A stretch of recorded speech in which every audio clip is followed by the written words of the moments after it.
Hello, everyone, and welcome to Jamiea AKA Mieaa's podcast, a place where we learn, grow, and heal together. In our last episode, we learned how to call out to God, our protector. Today, we are learning how to stay true to our faith in a faithless world. One of the topics that we are going to be talking about today is envy.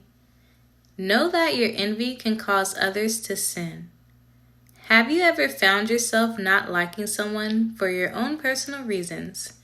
Have you ever felt the urge of your dislikeness towards that person growing and growing every day, causing you to envy them and wish bad on them? Have you ever had a conversation with that person in anger, noticing that God will not allow your hands to touch them? Because the person that you envy is protected by God. Know that it is not okay to envy others. When you envy someone, you are giving the devil permission to take captive of your mind and guide you down the path to sin. Like Cain and Abel, for example. Cain was so jealous of his brother Abel, and he envied him so much, it led him to murder his only brother. Envying someone can cause you to be disruptive in someone else's life, causing them emotional and mental harm, sometimes physical harm. A bad thing about envy is when you envy others, you tend to tell your family and friends about it. Since your family and friends love you and they are always on your side, they may submit to your demands and requests, placing themselves in the position to harm the person you envy, leaving that person hurt or dead.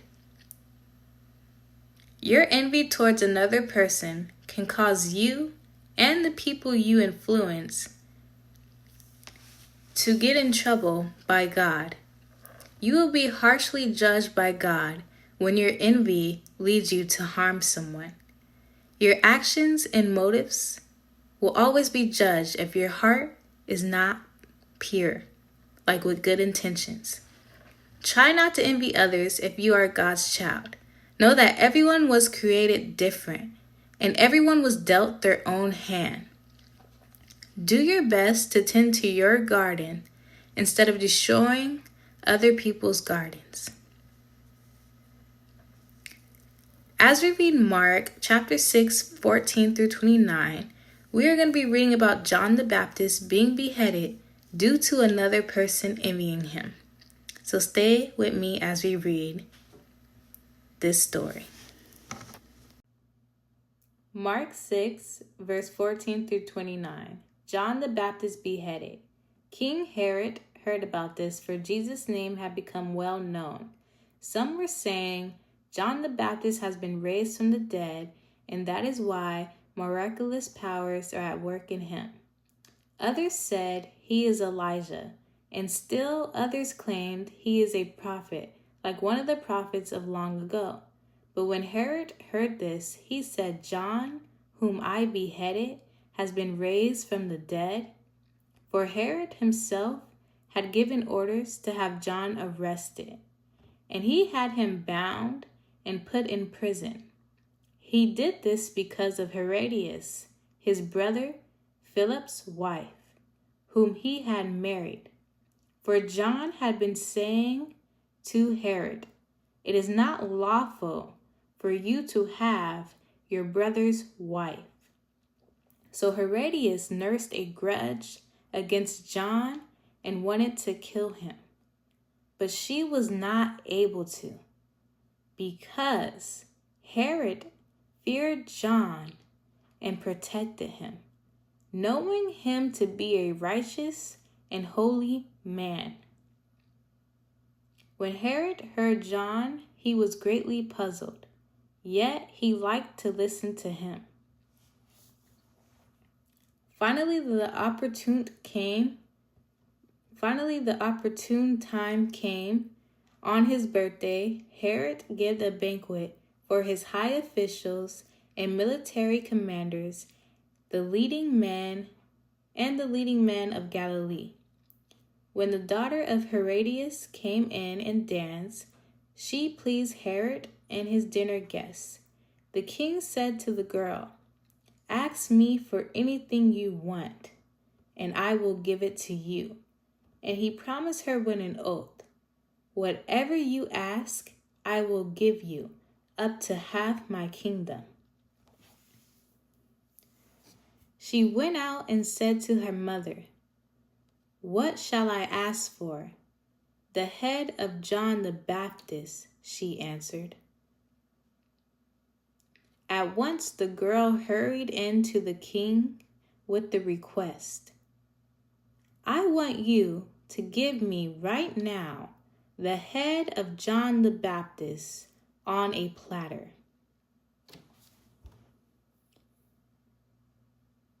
The king was greatly distressed, but because of his oath and his dinner guests, he did not want to refuse her. So he immediately sent an executor with orders to bring John's head. The man went, beheaded John in the prison, and brought back his head on a platter. He presented it to the girl, and she gave it to her mother. On hearing of this, John's disciples came and took his body and laid it in a tomb. King Herod sinned because he made an oath that he will give Herodias' daughter anything that she has asked for. Herodias was so filled with envy towards John the Baptist that she asked her daughter to ask King Herod to behead John the Baptist. With her asking her daughter that, she's also teaching her daughter that it's okay to get someone killed. And she envied John the Baptist because he spoke the truth. He spoke the truth, and she did not like the truth. She wanted to hear the lies that she had made up in her head instead of the truth. After reading this story, you have to understand that everyone does not want to know the truth. Everyone does not want to be told the truth, and everyone does not want to be corrected. Sometimes when you correct the wrong person, it will cause them to envy you, and their envy may turn into something worse. They might do the same thing as Miss Herodias in the Bible. And what she did was not right. It was wrong. However, you have to know that envying others is not good, because envy will cause you to do the most sinful things that will cause you to go to hell. So before you send out an attack on anyone, you should correct that thought, repent, and allow God to guide you away from that type of trouble. So let's try not to envy, guys. Learn from John the Baptist. It is important for us to know that tradition is not from God. Know that there are many cultures and each person was raised differently. Each person was raised how to speak, talk, dress, act, and more. Everyone was brought up differently. However, what today people in this world are doing is wrong. They are following their culture, man-made rules and regulations, and saying that if anyone does anything different outside of their man-made rules, then God will curse them.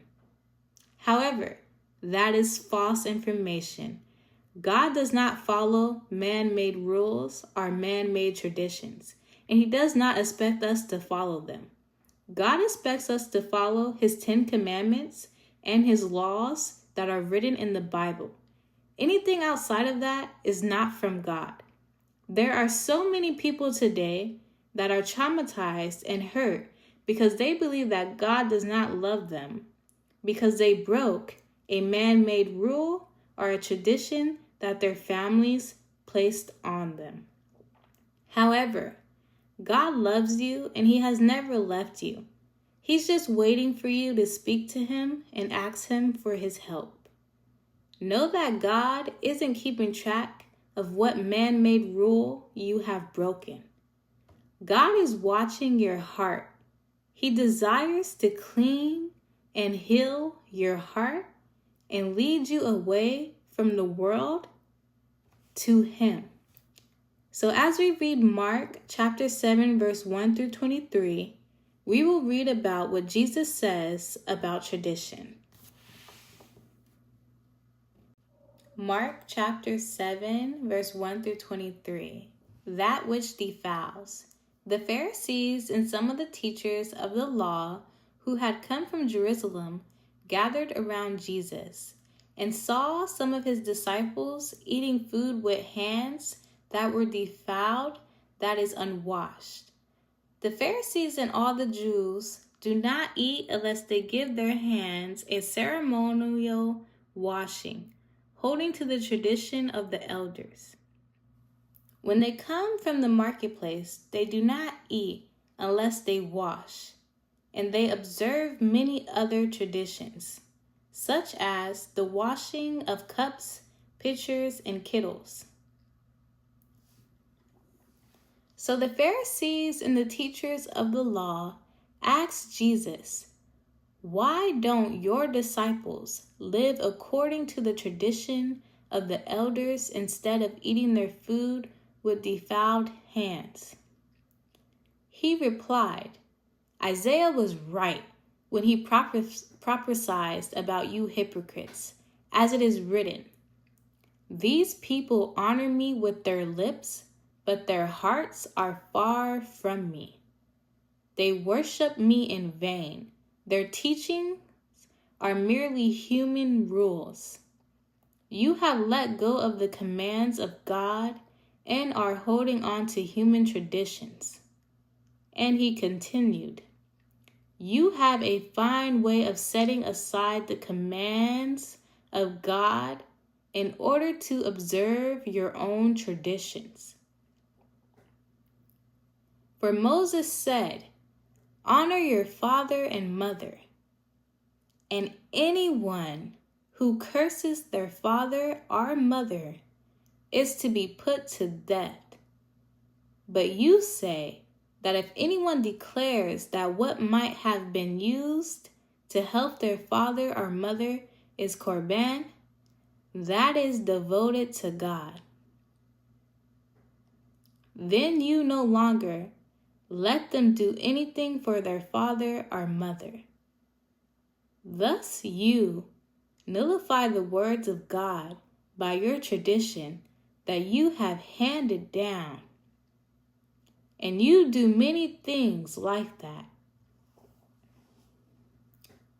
Again, Jesus called the crowd to Him and said, "Listen to me, everyone, and understand this. Nothing outside a person can defile them by going into them. Rather, it is what comes out of a person that defiles them." After He had left the crowd and entered the house, His disciples asked Him about this parable. "Are you so dull?" He asked. "Don't you see that nothing that enters a person from the outside can defile them? For it doesn't go into their heart, but into their stomach, and then out of the body." In saying this, Jesus declared all foods are clean. He went on, "What comes out of a person is what defiles them. For it is from within, Out of a person's heart, that evil thoughts come: sexual immorality, theft, murder, adultery, greed, malice, deceit, lewdness, envy, slander, arrogance, and folly. All these evils come from inside and defile a person. So, the bad things you think, the desires you have that make you want to steal from someone, hurt someone, or do anything outside of what God says is right, that is what makes you dirty. That is what makes you unclean. That is what takes your pureness away. Not anything that you eat, but the things that you allow to be released from the inside of you, out of your mouth, or from your mind, coming out of your mind through your mouth. The negative things, the bad actions that you do that aren't in alignment with God's law is what makes you unclean. And God doesn't want you to be unclean. His desire is for him to clean you. So we have a choice every day to allow God to clean us or to willingly be unclean. Choose right. Why do you say that you lack when God provides? Know that you lack nothing. God provides food, shelter, clothes, and more. We may look at our situation and feel low because it does not look like what other people have, or it may not be pleasing to our eyes, or it may not be how we imagined it to be. However, what you see is not what God sees. You lack nothing. You lack nothing because each day before you open your eyes, God knows what you need, and he will make sure that you receive what you need that day. When you are convincing yourself that you are lacking finances, shelter, food, or anything else, you may be tempted to open your hands to receive what you are missing from someone else, from someone that has bad intentions towards you, or from someone who wishes to see you fail. Know that God can take the little that you have and increase it, blessing you with more than you have ever imagined, if you just have faith and trust that he will provide for you. God is your provider, the only one that can truly make a difference in your life. We must learn to be content with what we have currently so we can be blessed with more of what we need in God's timing. As we read Mark chapter 8, verse 14 through 21, we will read about Jesus reminding the disciples that if they have faith, then he could increase what's little into more. Mark chapter 8, verse 14 through 21. The yeast of the Pharisees and Herod. The disciples had forgotten to bring bread, except for one loaf they had with them in the boat. Be careful, Jesus warned them. Watch out for the yeast of the Pharisees and that of Herod. They discussed this with one another and said, "It is because we have no bread."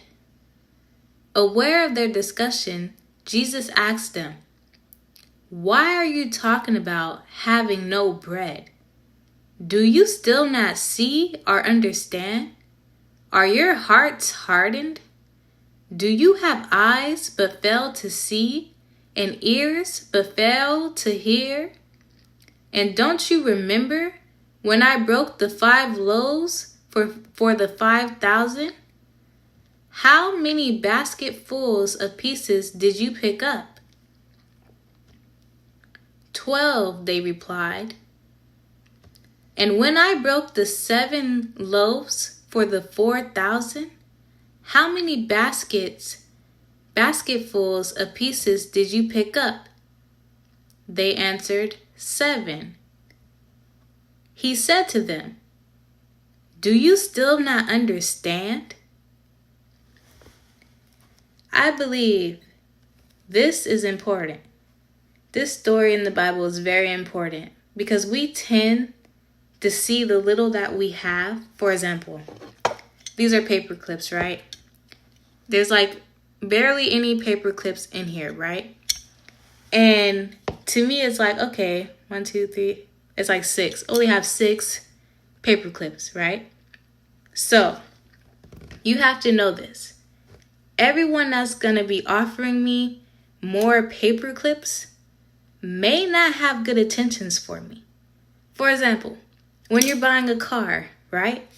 You go into a car lot, you're trying to buy a car, they tell you to get a loan, and there's like a high entrance on the loan. So if you miss a payment, you owe way more than what you're supposed to owe. And then it just rises up, and then you lose your credit, right? So God's trying to warn them. Do not go get bread from the Pharisees and King Herod, because those people are not pure. Those people do not believe in God. Those people do not have faith that God is God. Those people, every time they come face to face with God, is always questioning God or trying to challenge God, right? So it's like God's telling his disciples, no, don't go get bread from them. Know that I am God, and I can make this 1 loaf of bread into 1,000 loaves of bread. Just by me touching it, it will be more bread than what you see, right? And in life, there's so many times where we're like, oh, we're short on rent. Oh, we're short on this. And people tend to call everyone in their phone book, and they tend to ask all these people for money. But you should not borrow money from everyone. You shouldn't borrow money at all. You should just wait until God blesses you with more money. I say you should not borrow money at all because there's a lot of people with hate in their heart.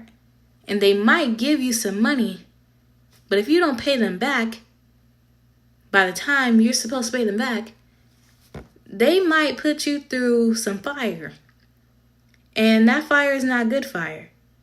And all you had to do was wait. All you had to do was pray. All you had to do was believe that God will make a way for you. And if you would have just had faith and believed, there's times where when you don't have something or when you owe something, God will clear it for you. Like I know in my life, there's times where I had to pay some things and then I call them and they're like, oh, you don't have to pay this month. And I'm like, oh, really? Like stuff like that be happening. And it's not because of me. It's because of God. God already worked it out for me. So I probably didn't have the money, but God probably already cleared it for me. So don't be accepting money and gifts from people. Don't go accepting anything from anybody. Even if they do seem pure, even if they do seem like good people. They may have evil in their heart and they may have bad intentions towards you. Some people like to help you just so they could talk about you. Some people like to help you just so they could verbally or emotionally abuse you. And then they tell you they're allowed to do it because they helped you. And now you're sitting in a toxic situation. Allow God to help you. Allow God to be the one to provide for you. Wait for God. Wait for God. I don't know why. It's very hard for us as people to just wait for God. And that's because your faith is small. You need to build your relationship with God, grow your faith, and know that whatever challenge you are going through, God will provide. God will fix it. God will pull you out of that situation and place you in a new one. Trust God. Just trust Him. I challenge you to trust Him and watch what He does in your life. Watch your life turn around in a good way. Trust God. Allow God to provide for you. Don't beat yourself up because things seem small right now. If you have faith that God's going to take care of it, don't even think about it again. Know that God's going to take care of it and watch Him take care of it. Your faith has to be so strong to the point where you're not stressing anymore because you know God's handling it. Trust God. When God blesses you with sight and faith, you are to walk away from the faithless. Have you ever been in an environment where you are the only one that believes in God? Or you are the only one that is truly trying to do better in life, correcting your ways so you could be pleasing in God's sight? Has the people around you criticized you for believing in God or made you feel like a bad person for having faith in God more than man? Have you been mocked for believing in God? The thing is, when God shows you who He is and shows you how to live the right way, you have to pull yourself away from your faithless environment. Because the people in that environment will try their best to make you lose your faith in God. You have to walk away from them and allow God to guide you onto your new path. As we read Mark chapter 8, verse 22 through 26, we will read about how Jesus healed a blind man and commanded him not to go back to his land. Mark chapter 8, verse 22 through 26. Jesus heals a blind man at Bethsaida. They came to Bethsaida, and some people brought a blind man and begged Jesus to touch him. He took the blind man by the hand and led him outside the village. When he had spit on the man's eyes and put his hands on him, Jesus asked, "Do you see anything?" He looked up and said, "I see people. They look like trees walking around." Once more, Jesus put his hands on the man's eyes. Then his eyes were opened. His sight was restored, and he saw everything clearly. Jesus sent him home, saying, Don't even go into the village." Jesus asked him not to go into the village because the people in the village have no faith. God just gave him his sight, and God just increased his faith. So there's no need for him to go back to people who don't have faith in God. Allow people to assume. There are times when you walk into a room and people may guess who you are, or they may refer to you as who you used to be in the past. People may see the work that you do, but they may refer to you as someone you are not, or simply someone who you used to be, not who you currently are. You have to be okay with not correcting people or proving who you are to them, because it might be a blessing for them to not know who you are.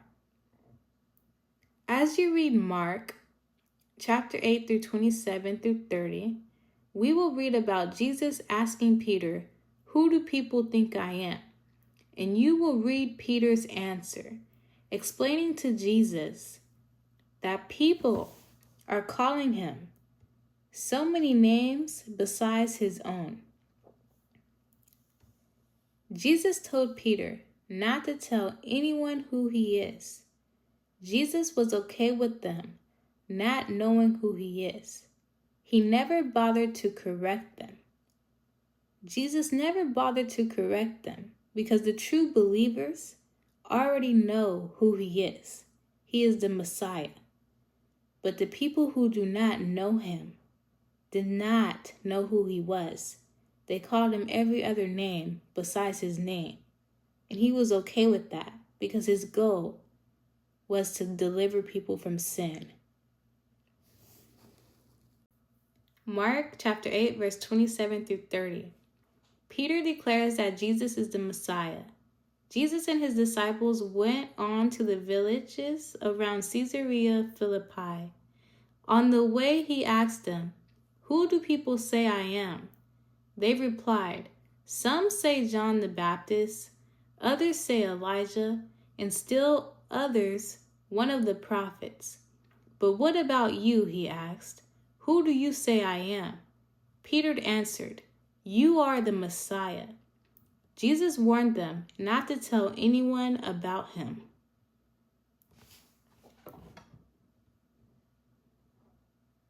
Remember, God expects our faith to be strong.